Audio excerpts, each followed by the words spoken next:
Ivana Alawi excited sa paglabas ni Dustin sa bahay ni Kuya. Lahat raw ng palabas ni Dustin at Bianca sa loob ng PBB house ay matatapos na, dahil may pinag-usapan na si Dustin at Ivana na hindi ipinakita sa telebisyon, at ngayon ay malapit na magkita ang dalawa sa nalalapit na pagtatapos ng Pinoy Big Brother Celebrity Collab. Sabay-sabay natin yan alamin, ngunit bago muna ang lahat, kung hindi ka pa nakakapag-subscribe sa aming channel, mag-subscribe na para lagi kayong updated sa mga trend, at bago kayo magkomento ay tapusin ang video na ito para alam nyo ang buong katotohanan, huwag mag-skip at tapusin ito.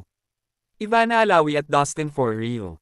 Yan ang say ng ibang netizens, matapos i-announce iyon na nalalapit na nga ang pagtatapos ng PBB, lalo ito ang inaabangan ng mga fans ni Ivana at Dustin, ayon kasi sa isang content creator. Ang pinapakitang kilig ni Bianca De Vera at Dustin sa loob ng bahay ni Kuya, ay isa lamang malaking palabas, dahil raw kung mapapansin nyo ay wala talagang ibang nabubuong magka-lover sa season ngayon ng PBB, kaya naman raw minabuting, hanapan si Dustin ng makakapareha, dahil napansin raw ng management na malakas sa tao si Dustin, at sakto naman nun pagkalabas ni Ivana ay pumasok bilang bagong housemate si Bianca. Simula nun ay mabilis na sumikat ang pagiging malapit ng dalawa sa isa't isa, marami rin silang mga moments na talagang napapakilig rin ang ibang mga viewers, ngunit sa pagkakalat ngayon na isa lamang itong palabas, maraming Team Ivana at Dustin ang nabuhayan, dahil sa wakas raw ay may pag-asa pala ang dalawa in real life. Ang chemistry raw nilang dalawa kahit matanda ay kinikilig, hindi basta-basta palabas o aktingan lang ang nakikita ng mga tao. Sa mga ipinakita raw kasi ni Dustin kay Ivana ay talagang napaka-natural, wala kang makikitang scripted lamang.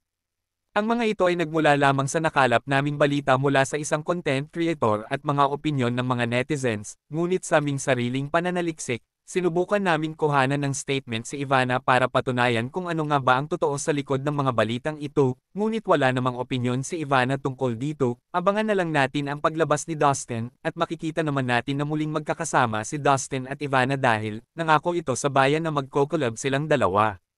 Kayo, anong masasabi nyo tungkol dito? Magkomento lamang sa comment section at huwag kakalimutan na mag-subscribe. Maraming salamat!